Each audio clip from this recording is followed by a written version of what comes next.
ओम नारायणं वरदं जगदेकनाथं भक्तप्रियं सकललोकनमस्कृतं च त्रैगुण्यवर्जितमजं विभुमाद्यमीशं वन्दे भवद्भ्यमरासुरसिद्ध्यवन्द्यम् आपादमूलपर्यन्तं गुरूणाम् आकृतिं स्मरेत् येन विघ्नाः प्रणश्यन्ति सिद्ध्यन्ति च मनोरथाः। श्री गुरुभ्यो नमः। हरिः ओम्।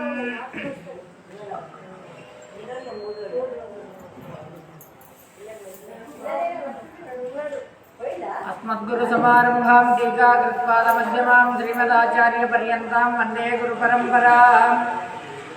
सत्याविघ्नकराब्जोक्तान् पञ्चाशद्वर्षपूजकान् सत्यप्रमोदतीर्थार्यान् नौमिन्याय सुधारतान् श्री सत्यात्मतीर्थगुरुभ्यो नमः। हरिः ओम्।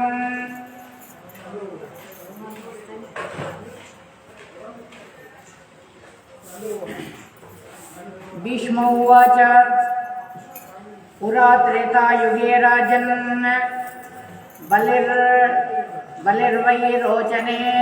बलिर्वैरोचनो अभवत् दैत्यानां पार्थिवो वीरो बलेन अप्रतिमो बली।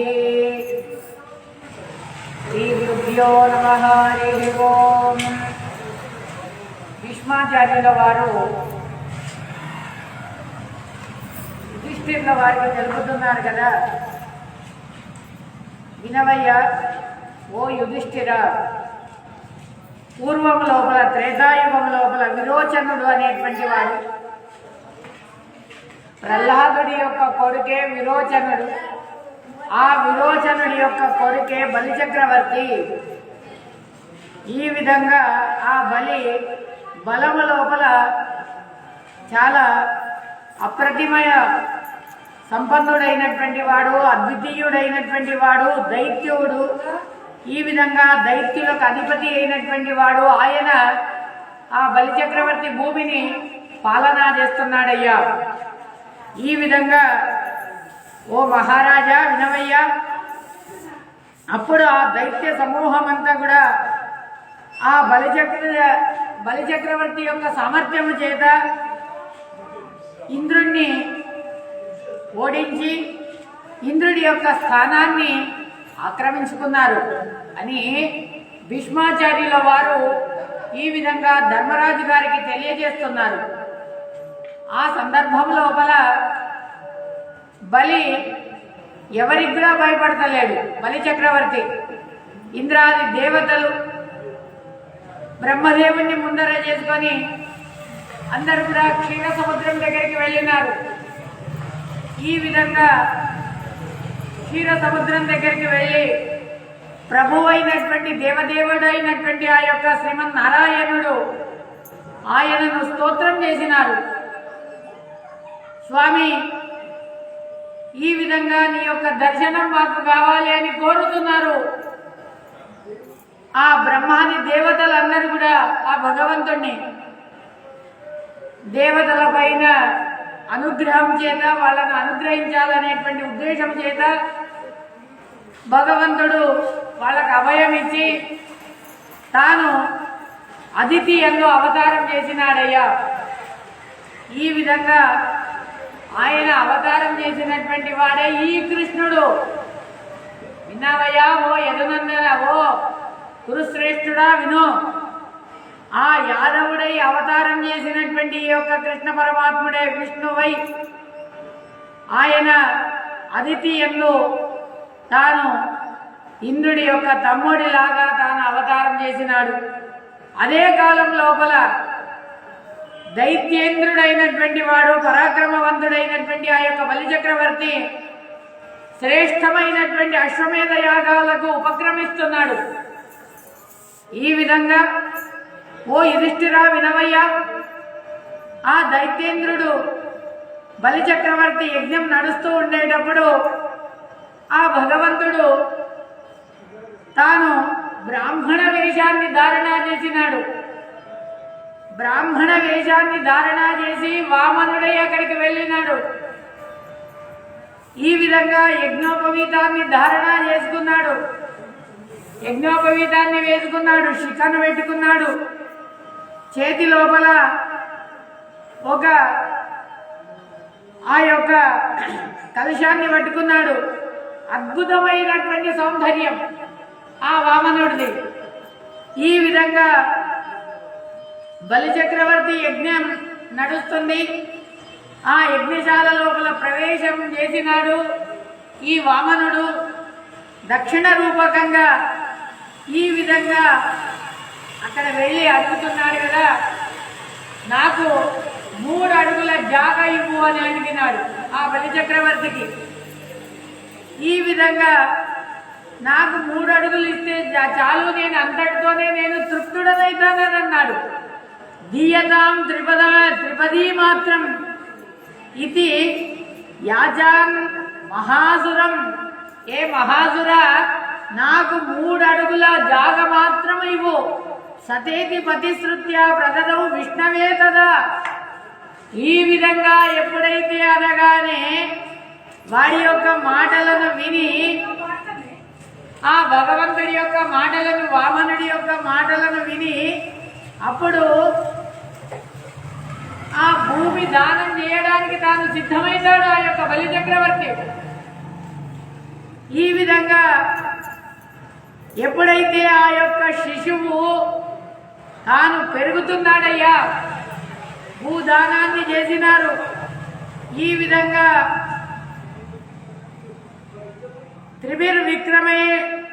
విక్రమణైరేతత్ సర్వం ఆక్రమ్య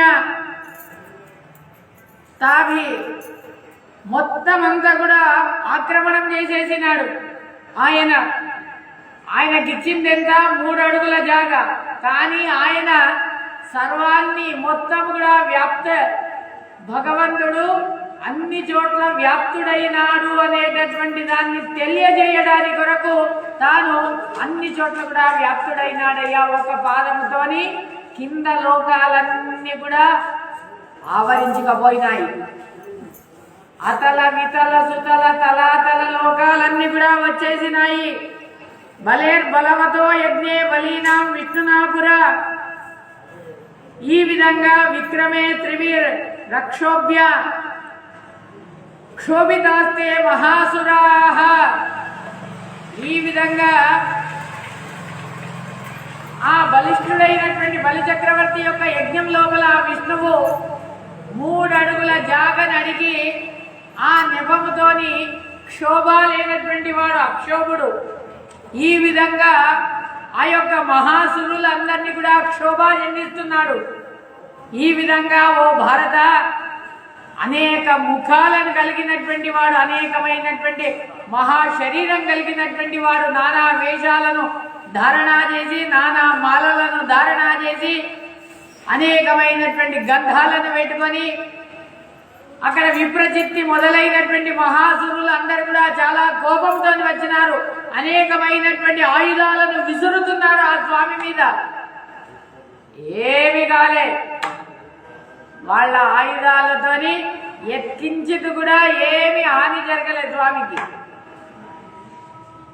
ఈ విధంగా వామనుడు పెరిగినాడు, భయంకరమైనటువంటి రూపాన్ని తీసుకున్నాడు. ఈ విధంగా అక్కడ పాదముతోని తాను తన చేతులతోని దైత్యులందరినీ కూడా పరాభవం చెందించినాడు. ఈ విధంగా బృహత్ శరీరాన్ని తీసుకున్నాడు.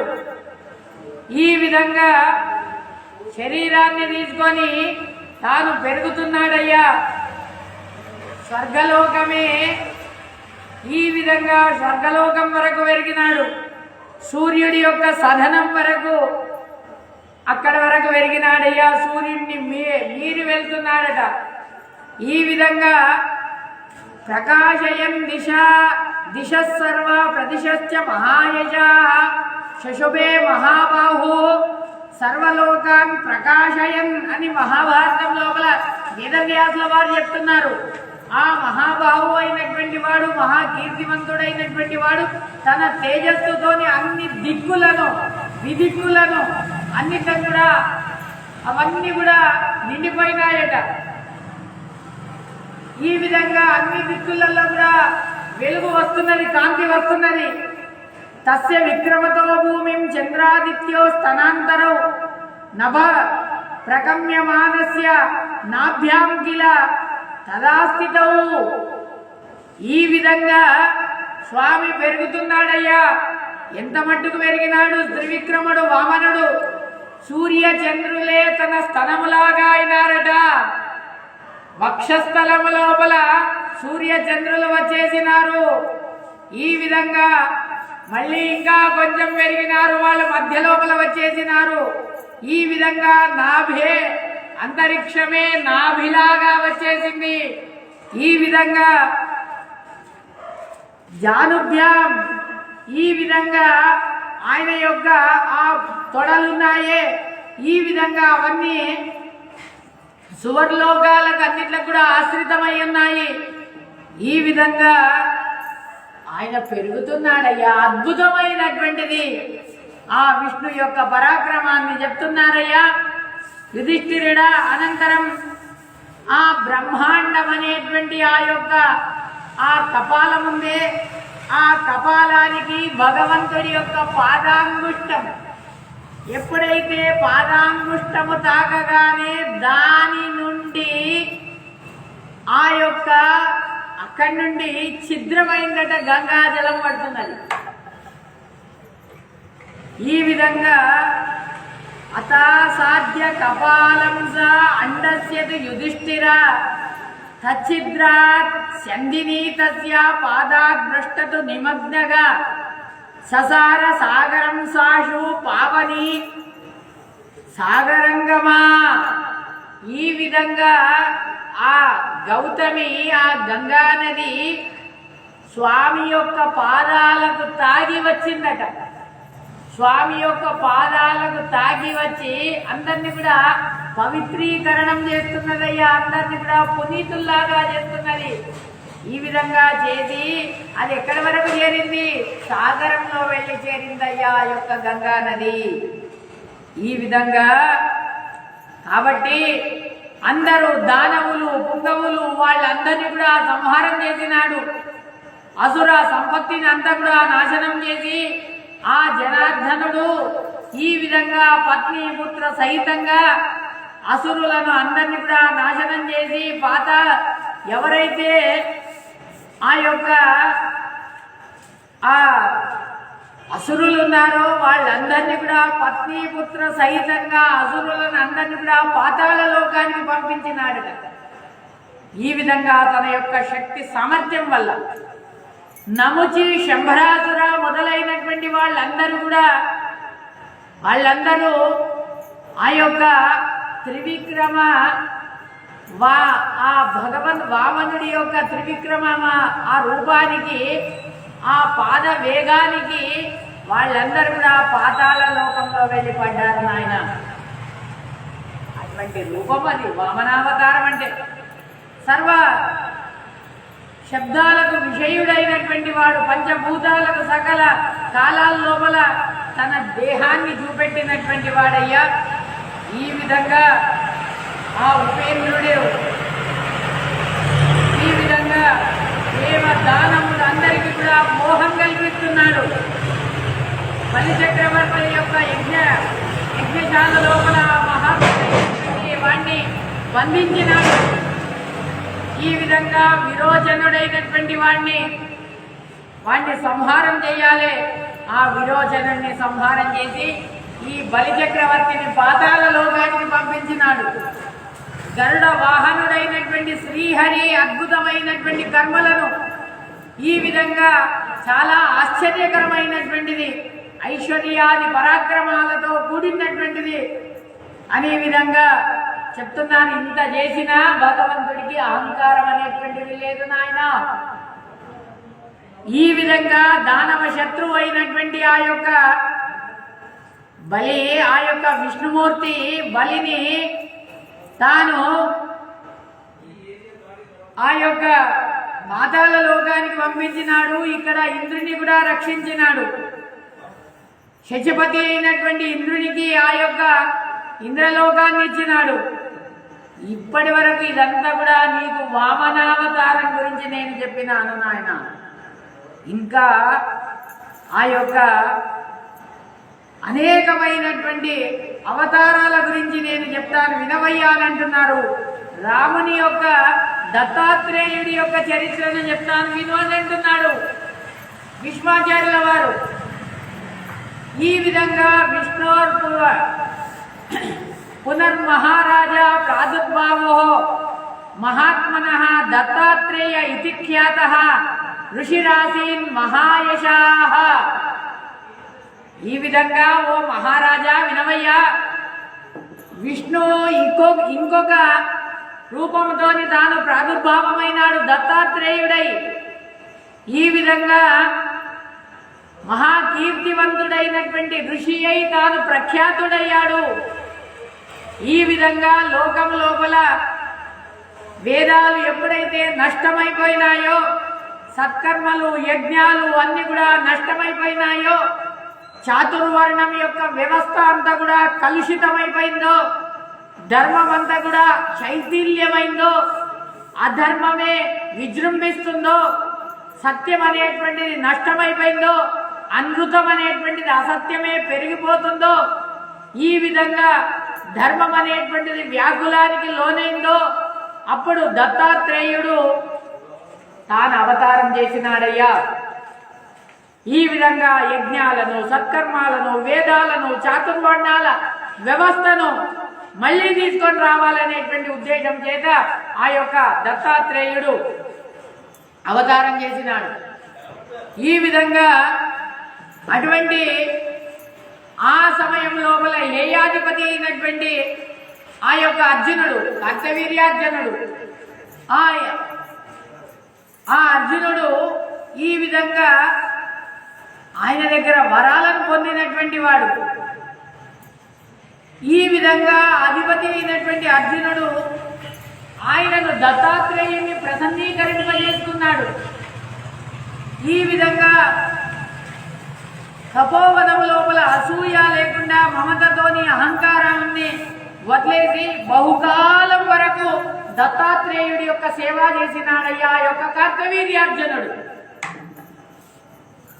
ఈ విధంగా ఎప్పుడైతే కార్తవీర్యార్జునుడు ఈ విధంగా సేవ చేయగానే ఆ సేవకు మెచ్చినాడు దత్తాత్రేయుడు, సంతోషమైనాడు. సంతోషమైన తర్వాత మేధావి అయినటువంటి ఆ యొక్క దత్తాత్రేయుడు ఈ విధంగా వాడు చేసినటువంటి ఆరాధనను అన్నిట్లను కూడా స్వీకరించినాడు.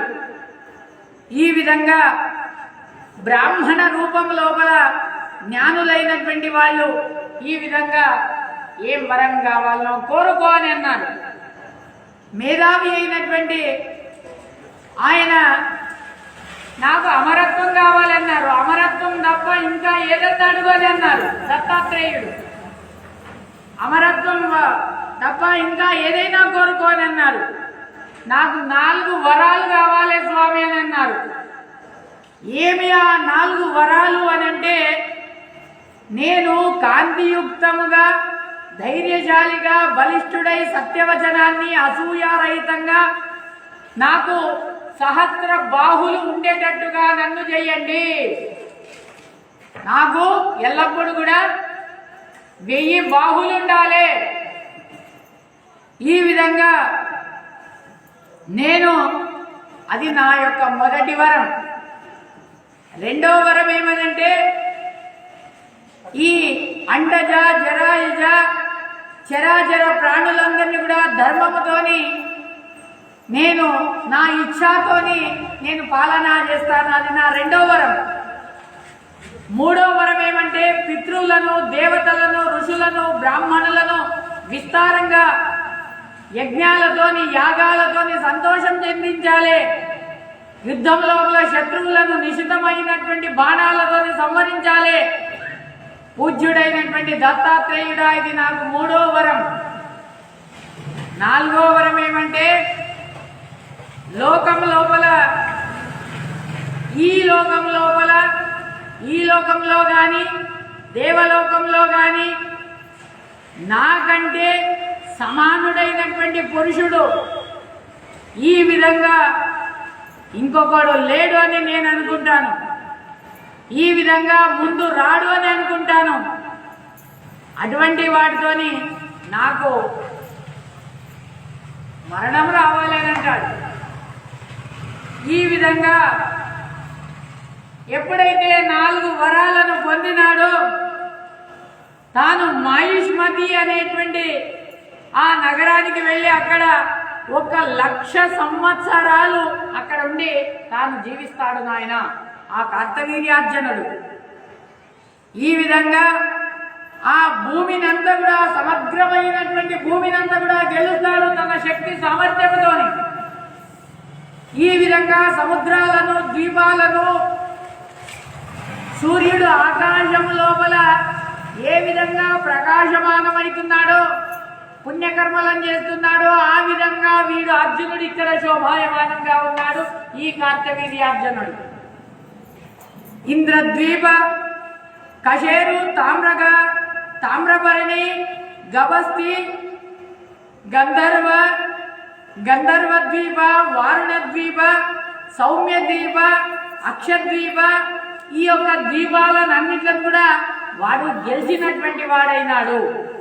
ఈ విధంగా వాడు గెలవనటువంటిది లేనే లేదు. అన్ని ద్వీపాలను వాడు జయించినటువంటి వాడైనాడు. ఈ విధంగా అనేకమైనటువంటి అంతస్తులు అనేకమైనటువంటి ఆ యొక్క ఇండ్లున్నాయి. సువర్ణమయమైనటువంటిది. ఈ విధంగా రాష్ట్రాన్ని 4 భాగాలుగా విభజనం చేసి తాను రక్షణ చేస్తుండేటటువంటి వాడు ఆ యొక్క కార్తవీర్యార్జునుడు. ఈ విధంగా తాను శరీరాన్ని ఆ యొక్క తన శరీరంతోని ఒక అంశతోని సైన్యాన్ని పోషిస్తున్నాడు. ఇంకొక అంశతోని ఇంట్లో తాను వాసం చేస్తున్నాడు. 3వ అంశతోని జనుల యొక్క సముదాయానికి రాజై తాను మెరుస్తున్నాడు. ఈ విధంగా యజ్ఞ యాగాలన్నీ కూడా ఆచరణ చేస్తున్నాడు. గ్రామం లోపల అరణ్యం లోపల వాసం చేసేటటువంటి దస్యులందరినీ కూడా ఈ 4వ అంశంతో వాళ్ళందరినీ కూడా తాను నిగ్రహిస్తున్నాడయ్యా. ఈ విధంగా తర్వాత ఆ సామంతులతోని కార్తవీర్యార్జునుడు అందరితోని కూడా కప్ప కానుకలన్నీ కూడా స్వీకరించి రాజధాని వాడి యొక్క రాజధాని ఈ విధంగా రాత్రి వేళ లోపల ఎవరు కూడా ఇంటికి తలుపులే వేయకపోయేటటువంటి వాళ్ళు, ధైర్యంతో ఉండేటటువంటి వాళ్ళు ఆ కార్తవీర్యార్జునుడి రాజ్యం లోపల. ఈ విధంగా ఆ కార్తవీర్యార్జునుడు తాను రాష్ట్రాన్ని పాలనా చేసినాడు, స్త్రీలను పాలనా చేసినాడు, గోవులను పాలనా చేసినాడు.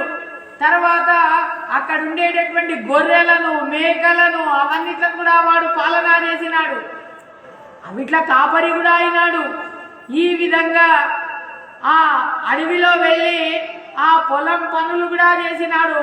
ఈ విధంగా తాను జనులతోని ఉండి ఈ విధంగా ఆ కార్తవీర్యార్జునుడు మహామహిమోపేతుడైనాడు. ఈ విధంగా ఆ కార్తవీర్యార్జునుడి ముందు ఆ రాజు ముందు ఏ రాజు కూడా ముందు నిలబడలేదు. ఈ విధంగా సముద్రం వరకు వాడు ఆ సముద్రంలో నడిచేటప్పుడు వాడి వస్త్రము చాలా పొడవైనటువంటి వస్త్రం. ఆ వస్త్రము ఎత్తించింది కూడా తడవకుండా ఉంటుండే. అంటే వాడికి ఎంతమంది సేవకులు ఉంటుండే ఆ వస్త్రాన్ని పట్టుకోవడానికి. ఈ విధంగా ఆ దత్తాత్రేయుడి యొక్క అనుగ్రహం వల్ల ఆ అర్జునుడు ఈ భూమిని 1,00,000 సంవత్సరాల కాలము తాను శాసించినాడయ్యా ఆ యొక్క కార్తవీర్యార్జునుడు. ఆ దత్తాత్రేయుడు ప్రసిద్ధమైనటువంటి శ్రీహరి యొక్క అవతారమని వారి యొక్క కర్మల గురించి ఇప్పటిదాకా నేను నీకు చెప్పినానయ్యా. ఇక మీదట ఆ పరశురాముడి యొక్క అవతారం గురించి చెప్తాను వినవయ్యా అని అంటున్నాడు. భీష్మాచార్యుల వారు అంటున్నారు కదా, యథా భృగుకులే జన్మ యథార్థంచ మహాత్మనః జామదగ్న ఇతి ఖ్యాతః ప్రాదుర్భావస్తు వైష్ణవః అని అన్నారు. ఈ విధంగా ఆ మహాత్ముడైనటువంటి ఆ యొక్క విష్ణువు తాను జమదగ్ని పరశురామ ఆ జమదగ్నిల వారి యందు అవతారం చేసినాడు. పరశురాముడు అని విధంగా ప్రసిద్ధుడైనాడు.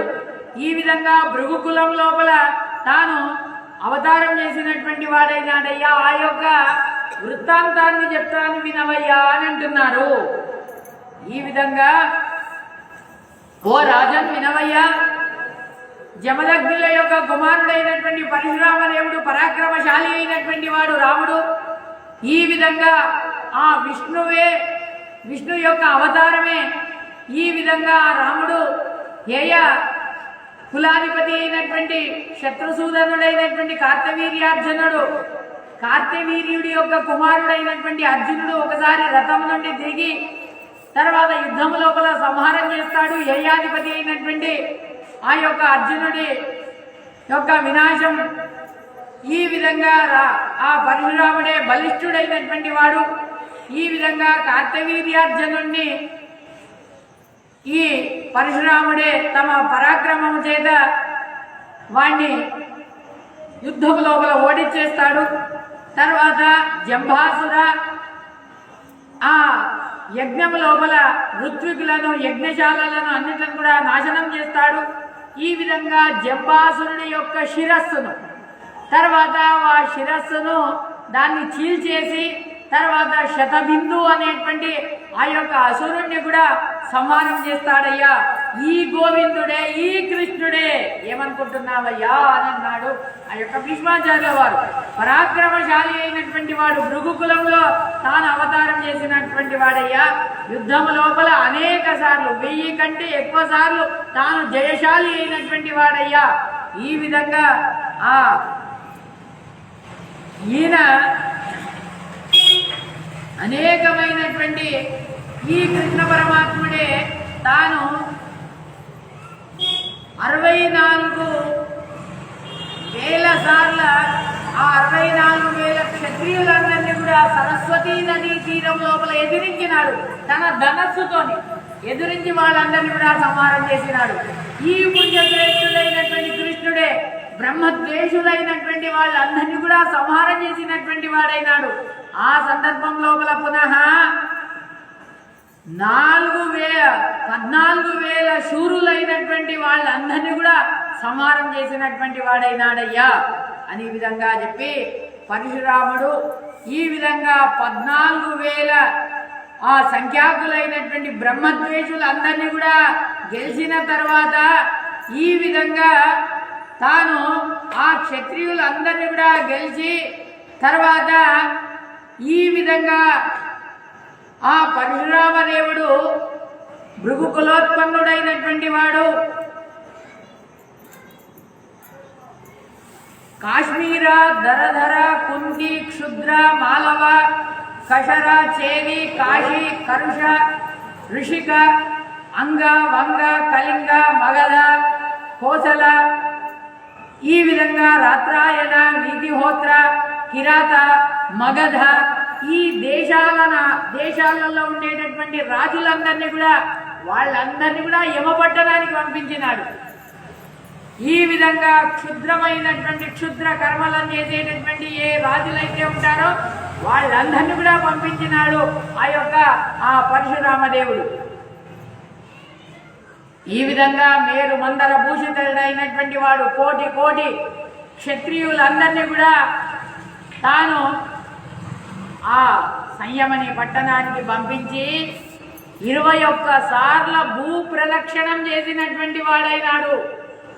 ఈ విధంగా మహాకీర్తివంతుడైనటువంటి ఆ యొక్క భార్గవరాముడు క్షత్రియ కులాన్ని సంహారం చేసి నదీ సరోవరాల లోపల ఇంద్రగోపుల్లాగా చకోర పక్షుల్లాగా ఈ విధంగా రక్తం అనేటువంటిది స్రవిస్తున్నది ద్వీపాల.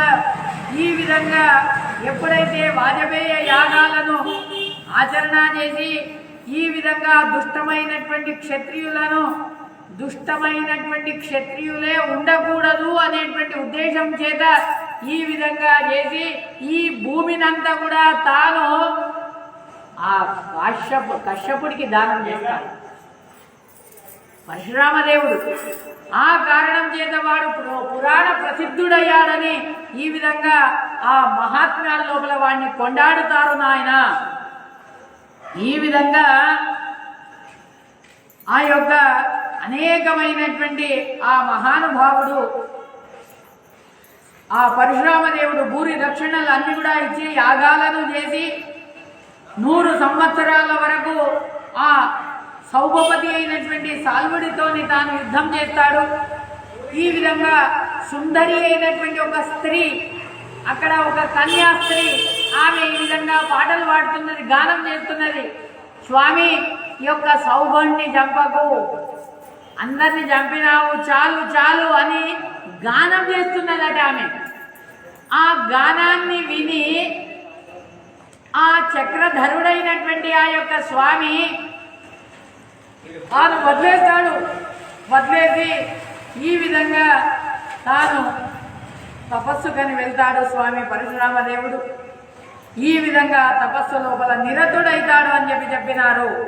ఈ విధంగా లజ్జ శ్రీరామదేవుడు ప్రతిజ్ఞ చేసి ఆ కీర్తిని సంపాదించినటువంటి వాడు. ఈ విధంగా అన్నిట్లను కూడా త్యాగం చేసి తాను తపస్సు చేయడానికి వెళ్ళినాడయ్యా. ఆ కన్య యొక్క మాటలను విని శ్రద్ధాపూర్వకంగా ఆ సౌభ అనేటువంటి వాడిని సంహారం చేయకుండా, సౌభ అనేటువంటి వాడిని చంపలేదు అంటే వాడు అశక్తుడు కాదు. ఎందుకొరకంటే వీడిని ఆ యొక్క ఇంకా ప్రద్యుమ్నుడు, సాంబుడు మొదలైనటువంటి వాళ్ళు సంహారం చేయాలనేటువంటి ఉద్దేశం చేత అలాగే వదిలేసినాడే. కానీ ఆ యొక్క ఆ పరశురామదేవుడికి శక్తి సామర్థ్యం లేదన్నమాట కాదు అనే విధంగా చెప్పి తాను తపస్సును ఆచరణ చేసినటువంటి వాడు అనే విధంగా చెప్పిన తర్వాత భీష్మాచార్యుల వారు రాముడి యొక్క కథను చెప్తున్నారు, రామావతారం గురించి చెప్తున్నారు.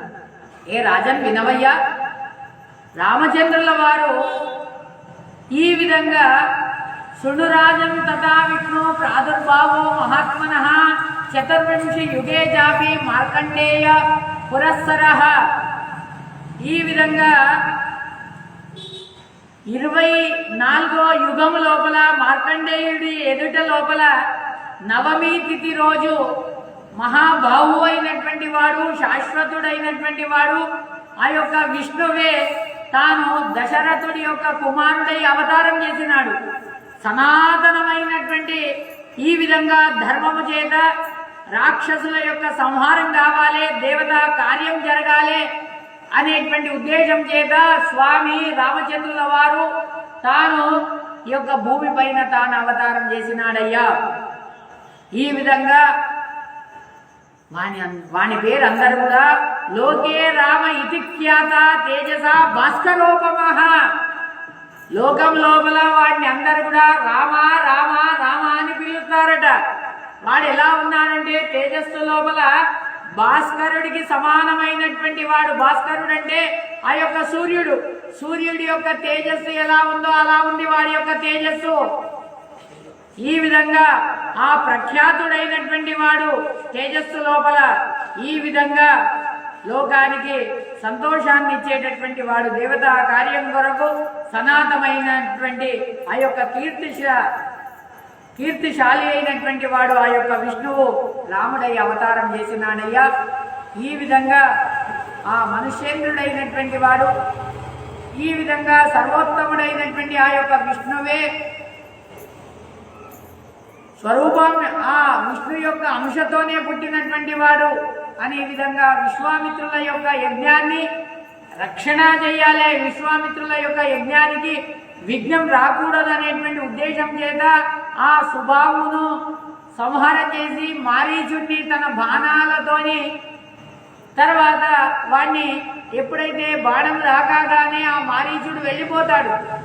ఈ విధంగా అక్కడ ఆ విశ్వామిత్రుడు కేవల శత్రువులు అయినటువంటి వాళ్ళందరినీ కూడా ఆ రామచంద్రుల వారి చేత సంహారం చేపించిన తర్వాత రామచంద్రుల వారి యొక్క కేవలం లీల చేత ఆ శివధనస్సును ఎత్తుతాడు.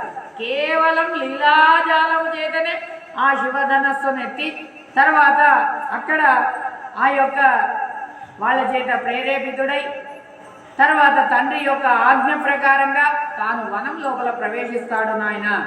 ఈ విధంగా ధర్మాత్ముడైనటువంటి వాడు 14 సంవత్సరాల కాలము లక్ష్మణుడు ఆ రాముడి వెంట వస్తాడు. ఈ విధంగా ఆ వనం లోపల సంచారం చేస్తూ తపస్సును ఆచరణ చేస్తాడు. ఈ విధంగా రామచంద్రుల వారు అక్కడ సౌందర్యవతి అయినటువంటి జానకి ఆమెను సీత సీత అని ఈ విధంగా లోకం లోపల అందరూ పిలుస్తారు.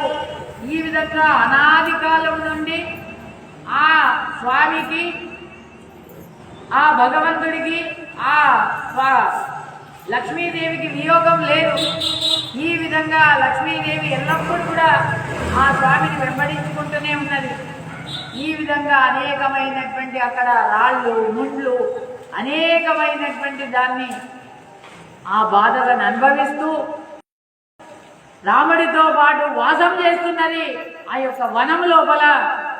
ధర్మాత్ముడైనటువంటి ఆ యొక్క రాముల వారు ప్రజల యొక్క హితాన్ని కోరి ఆ మారీచుడు కరదూషణాదులను త్రిశర వాళ్ళందరినీ కూడా సంహారం చేసి 14,000 సంఖ్యాకమైనటువంటి ఉగ్రమైనటువంటి రాక్షసులను అందరినీ కూడా సంహారం చేసి ఈ విధంగా రాముని యొక్క శాపానికి బలి అయినటువంటి రాక్షస యోని లోపల జన్మించినటువంటి భయంకరమైనటువంటి ఆకృతిని పొందినటువంటి విరాధ కంభద అనేటువంటి ఆ యొక్క గంధర్వులను కూడా అక్కడ తాను సంహరించినటువంటి వాడు. రాముని ఆ రావణాసురుడి యొక్క చెల్లెలైనటువంటి ఆ యొక్క ఆ శూర్పణఖ ఎప్పుడైతే రాగానే ఆ శూర్పణఖ యొక్క ముక్కు చెవులు లక్ష్మణుడితోని ఆ యొక్క ఛేదం చేపించేసేస్తాడు. ఈ విధంగా అనంతరము ప్రసిద్ధమైనటువంటి ఋషముఖ పర్వతానికి వెళ్ళి అక్కడ పంపా సరోవరాన్ని దాటి తర్వాత సుగ్రీవుడితోని హనుమంతుడితోని అక్కడ మైత్రిని స్నేహాన్ని పొంది తర్వాత ఆ రామచంద్రుల వారు అనంతరము సుగ్రీవుడితోని ఆ కిష్కింద లోపల వానరేంద్రుడు తర్వాత అక్కడ ఆ వాలిని యుద్ధం లోపల సంహారం చేసి సుగ్రీవుడికి పట్టాభిషేకం చేసి అనంతరము ఆ పరాక్రమశాలి అయినటువంటి రాముల వారు ఔత్సుకతతోని వాయుపుత్రుడైనటువంటి హనుమంతుడికి ఈ విధంగా ఆజ్ఞాపిస్తాడు కదా, సీతమ్మ వారు ఎక్కడున్నారో జాడ తెలుసుకో అనగానే ఆ యొక్క సీతమ్మ వారి జాడ కొరకని లంకా పట్టణానికని వెళ్తాడు. లంకా పట్టణానికి ప్రయాణం చేసి వానరుల యొక్క సహాయంతో సముద్రాన్ని దాటి తర్వాత ఆ యొక్క సీత యొక్క స్థానాన్ని తెలుసుకొని లంక లోపల తాను ప్రవేశిస్తాడు నాయన. ఈ విధంగా దేవ ఉరగ సమూహాలతోని యక్ష రాక్షస పన్నగాలతోని అవధ్యుడైనటువంటి వాడు, ఈ విధంగా యుద్ధం లోపల దుర్జయుడైనటువంటి వాడు, కోటి రాక్షసులతోని గుప్తుడైనటువంటి వాడు, ఈ విధంగా చూడడానికి కూడా వాడు అసాధ్యమైనటువంటి వాడు. నా యొక్క వరాలతోని వాడు దర్పముతో ఉండేటటువంటి ఆ యొక్క రావణాసురుణ్ణి వాడి యొక్క మంత్రులను అందరినీ కూడా యుద్ధము లోపల చూస్తాడు. ఈ విధంగా యుద్ధము లోపల వాళ్లతో యుద్ధం చేస్తాడయ్యా. త్రైలోక్య కంటకుడైనటువంటి వాడు ఈ విధంగా ఆ రావణాసురుడితోని తర్వాత అక్కడ రామచంద్రుల వారు వెళ్ళి ఆ రావణాసురుడితో యుద్ధం చేసి తర్వాత ఆ రావణాసురుడిని సంహారం చేసి విభీషణుడికి పట్టాభిషేకం చేస్తాడయ్యా. ఈ విధంగా ఆ విభీషణుడికి అమరత్వాన్ని కూడా ప్రసాదం చేస్తాడు. ఈ విధంగా ఓ పాండునందన వినవయ్యా, ఆ రాముడు సీతను తీసుకొని పుష్పక విమానం లోపల సరాసరి అయోధ్య పట్టణానికి వచ్చేస్తాడు. ఈ విధంగా ధర్మముతోని రాజ్యపాలన చేస్తాడయ్యా. రాముడి యొక్క శాసనము ఈ విధంగా ఆ మధు యొక్క కుమారుడైనటువంటి మహాబలుడైనటువంటి లవణాసురుణ్ణి ఆ యొక్క శత్రుఘ్నుడితోని సమానం చేపించేసేస్తాడు. ఈ విధంగా లోకానికి హితమైనటువంటి అనేకమైనటువంటి కర్మలను చేసి ధర్మిష్ఠుడైనటువంటి శ్రేష్ఠుడైనటువంటి ఆ యొక్క రామచంద్రుల వారు విధిపూర్వకంగా అన్ని కర్మలను ఆచరణ చేసినటువంటి వాడైతాడు. తర్వాత సరయూ నదీ తీరం లోపల జారుది అనేటువంటి ఆ యొక్క ప్రదేశం లోపల నిరాతంకమైనటువంటిది. తర్వాత 10 అశ్వమేధ యాగాలను చేస్తాడట శ్రీరామచంద్రుల వారు జారుది అనేటువంటి నదీ తీరం లోపల. ఈ విధంగా ప్రదేశం లోపల ఈ విధంగా రామచంద్రుల వారు అక్కడ ఆ రాజ్యాన్ని ఎప్పుడైతే తాను పాలన చేస్తున్నారో ఎవరు కూడా చెడు మాటలు లేవండి. రామచంద్రుల వారు పాలన చేస్తున్నప్పుడు చెడు మాటలే లేవు. ఈ విధంగా మాటలు మనకు వినిపిస్తలేవు, చెడు మాటలే. ఈ విధంగా అనావశ్యకమైనటువంటి మాటలు లేవు, అనావశ్యకమైనటువంటి ప్రాణుల యొక్క సంహారం కూడా లేదు, ఎవరికి కూడా ధన నిమిత్తమైనటువంటి భయం లేదు. ఈ విధంగా రామచంద్రుల వారు రాజ్యం చేస్తుండేటప్పుడు ఏ ప్రాణులకు కూడా భయం లేదు, జల భయం లేదు, అగ్నిభయ లేదు, దేవత. ఈ విధంగా ఆ యొక్క ఏ ఇంట్లో కూడా దేవుడి ఇల్లు లేదన్న మాట లేదు. ప్రతి ఇంట్లో కూడా ఆ యొక్క దేవత గది ఉండేది రామచంద్రుల వారి యొక్క కాలం లోపల. ఈ విధంగా వట్టిగా ప్రలాపాలను చేసుకొని కూర్చుండేటటువంటి వాళ్ళు గారు, ఈ విధంగా భర్తలు పోయినటువంటి వాళ్ళు, ఈ విధంగా ఎల్లప్పుడూ కూడా ఆ భగవంతుడి యొక్క నామాన్నే కీర్తన చేసేటటువంటి వాళ్ళు. ఈ విధంగా పత్నీహీనులైనటువంటి వాళ్ళు ఎవరు కూడా లేరు. ఈ విధంగా చెప్తున్నారయ్యా, వర్ణ సంకరణమైనటువంటి వాళ్ళు ఎవరు కూడా లేరట. ఈ విధంగా వ్యవసాయాన్ని ఈ విధంగా చేయకుండా ఇంట్లో కూర్చుండేటటువంటి వాడు ఎవడు కూడా లేడు. ధనాన్ని సంగ్రహించేటటువంటి వాడు, ధాన్యాన్ని సంగ్రహించేటటువంటి వాళ్ళు, వృద్ధులు, ఏ వృద్ధులు కూడా తమ పిల్లలకు శ్రాద్ధ కర్మలను, ప్రేత కర్మలను చేసేటటువంటి వాళ్ళు కారు అని ఈ విధంగా చెప్తున్నారు. రాముడు రాజ్యాన్ని చేస్తుండేటప్పుడు వైశ్యులందరూ కూడా క్షత్రియుల యొక్క సేవం చేసేటటువంటి వాళ్ళు, క్షత్రియులందరూ కూడా బ్రాహ్మణులను ఎవళ్ళను కూడా పీడించేటటువంటి వాళ్ళు కారు. ఈ విధంగా పురుషులు పత్ని ఆ యొక్క తమ పత్నిలను, భార్యలను ఎప్పుడు కూడా వాళ్ళ నడవడితోని ఉండేటటువంటి వాళ్ళు, స్త్రీలు కూడా తమ భర్త చెప్పినట్టుగా వాళ్ళు నడుచుకునేటటువంటి వాళ్ళు. ఈ విధంగా అందరూ కూడా యోగాభ్యాసం లోపల నిరతులైనటువంటి వాళ్ళు. రామచంద్ర దేవుడు రాజ్యాన్ని చేస్తుండేటప్పుడు అందరూ కూడా 1000 సంవత్సరాల వరకు వాళ్ళు బతికేటటువంటి వాళ్ళు, 1000 సంవత్సరాల కాలం వాళ్ళు బతికేటటువంటి వాళ్ళు. అంతేకాదు అందరికీ కూడా 1000 మంది కుమారులు కలిగేటటువంటి వాళ్ళు, అందరూ కూడా రోగరహితులైనటువంటి వాళ్ళు, ఎవరికి కూడా రోగమే లేదు. ఈ విధంగా ప్రాణులన్నీ కూడా, మనుషులే కాదు ప్రాణులకు కూడా రోగమే లేదట రామచంద్రుల వారి యొక్క రాజ్య కాలం లోపల. రామచంద్రుల వారు ఈ విధంగా రాజ్యాన్ని చేసినారయ్యా. భూలోకం లోపల ఋషులందరికీ కూడా, దేవలోకం లోపల మనుషులకు, ఈ విధంగా దేవతలందరూ కూడా వాళ్ళందరూ అంటున్నారట, మనం భూలోకం లోపల ఉంటే బాగుంటుండే కదా అని ఆ దేవతలందరూ కూడా అనుకుంటున్నారు. అలా రాముడు రాజ్యాన్ని పాలన చేసినాడయ్యా. ఆ భూపాలుడైనటువంటి ఆ యొక్క రాజుడు ధర్మముతోని తాను పాలన చేసినాడయ్యా. అందరూ కూడా తృప్తులయ్యారు, నిత్య తృప్తులయ్యారయ్యా. ఈ విధంగా ఓ రాజా, ధర్మం లోపల శ్రేష్ఠుడైనటువంటి వాడు, ధార్మికుడైనటువంటి ఆ యొక్క రామచంద్రుల వారు రాజ్యాన్ని పాలన చేస్తున్నప్పుడు అప్పుడు తపస్సు, ధర్మాలు, ఈ విధంగా భూమి లోపల ఇవన్నీ కూడా అభివృద్ధి పొందింది. రామచంద్రుల వారు రాజ్యాన్ని పాలన చేస్తుండేటప్పుడు అధార్మికమే లేదు, అధార్మికులైనటువంటి వాళ్ళే లేరు మనుషులు. ఏ ఒక్క మనిషి కూడా కనిపించాడు అధార్మికుడైనటువంటి వాడు. తర్వాత ప్రాణులందరికీ కూడా ప్రాణాపాన సమయాల లోపల సమానంగా వాళ్లకు అనేకంగా ఏది కూడా తిన్నటువంటి ఆహారము సకాలం లోపల జీర్ణమయ్యేటటువంటిది. ఈ విధంగా పురాణాలను తెలుసుకున్నటువంటి జనులు ఈ విధంగా ఆ యొక్క గీతలను వాడేటటువంటి వాళ్ళు. ఈ విధంగా శ్యాముడైనటువంటి వాడు, యువకుడైనటువంటి వాడు, లోహితాక్షుడైనటువంటి వాడు, గజేంద్ర గమనం కలిగినటువంటి వాడు, ఆజానుబాహుడైనటువంటి వాడు, సుందరమైనటువంటి ముఖం గలవాడు, సింహస్కందం గలవాడు, మహాబల పరాక్రమవంతుడైనటువంటి వాడు, ఆ యొక్క రామచంద్రుల వారు భోగాలను పొందుతున్నాడు అని ఈ విధంగా వాడు ఎంతకాలం రాజ్య పాలన చేసినాడు అని అంటే ఈ విధంగా 11,000 సంవత్సరాల కాలము యొక్క రాజ్యాన్ని పాలన చేసినాడయ్యా ఆ యొక్క రామచంద్రుల వారు.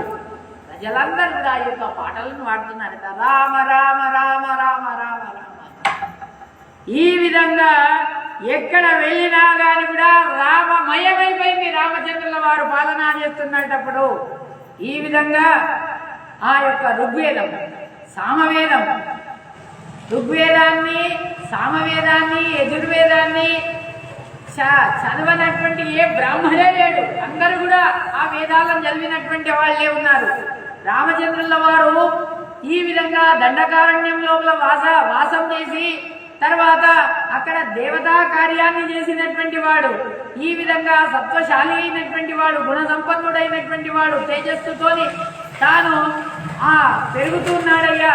ఈ విధంగా తేజస్సుతోని తన తేజస్సే అదంతా కూడా అక్కడ దండకారణ్యం లోపల తన తేజస్సు అనేటువంటి దాంతోని అనేకమైనటువంటి ప్రకాశం వచ్చేసిందట. రామచంద్రుల వారు ఎప్పుడైతే రాజ్య పాలన చేస్తున్నారో దేవ గంధర్వ నాగ ఇవన్నీ వాళ్లకు శత్రువులైనటువంటి వాళ్ళు, ఎవరు కూడా అపకారం చేసినటువంటి వాళ్ళు ఈ విధంగా అక్కడ లేరయ్యా. అక్కడ ఆ రావణాసురుని యుద్ధం లోపల సంహారం చేసినాడు. ఇక్ష్వాకు వంశం లోపల వచ్చినటువంటి ఆ యొక్క రామచంద్రుల వారు రావణాసురుని సంహారం చేసి లోక కంటకుడైనటువంటి వాడు ఈ విధంగా తాను ఆ యొక్క దశరథుడి యొక్క కుమారుడై తాను అవతారం చేసినాడయ్యా. ఈ విధంగా అందరికి కూడా అభయం ఇచ్చినటువంటి వాడైనాడు. తర్వాత కృష్ణ పరమాత్ముడు తాను అవతారం చేసినాడయ్యా. ఈ కృష్ణ పరమాత్ముడే ఏ యుధిష్ఠిరా చూస్తున్నావు కదా, ఈ కృష్ణ పరమాత్ముడే 28లో కలియుగం లోపల 28లో యుగం లోపల ఈ ద్వాపర యుగం లోపల ఈయన అవతారం చేస్తున్నాడయ్యా. శ్రీవత్స చిన్నముతోని తాను అవతారం చేసినాడయ్యా.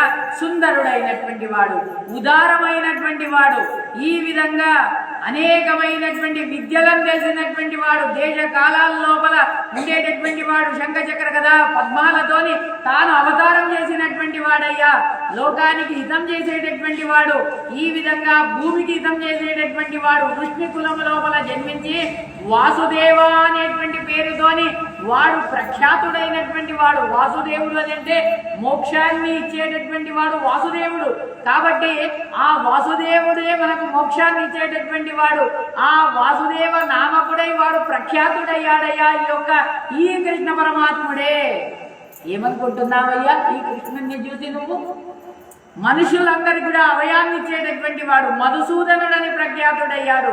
ఈ విధంగా ఇంద్రుడితోని కలిసి, ఈ విధంగా ఇంద్రుడితోని, అర్జునుడితోని, బలరాముడితోని, తర్వాత ముఖ్యులైనటువంటి వాళ్ళతోని కలిసి ఆ అసురులందరినీ కూడా సంహారం చేసినాడయ్యా. ఎప్పుడైతే భూదేవి కిందురాలైందో, భూదేవి ప్రార్థన చేసిందో అప్పుడు ఆయన అవతారం చేసినాడయ్యా.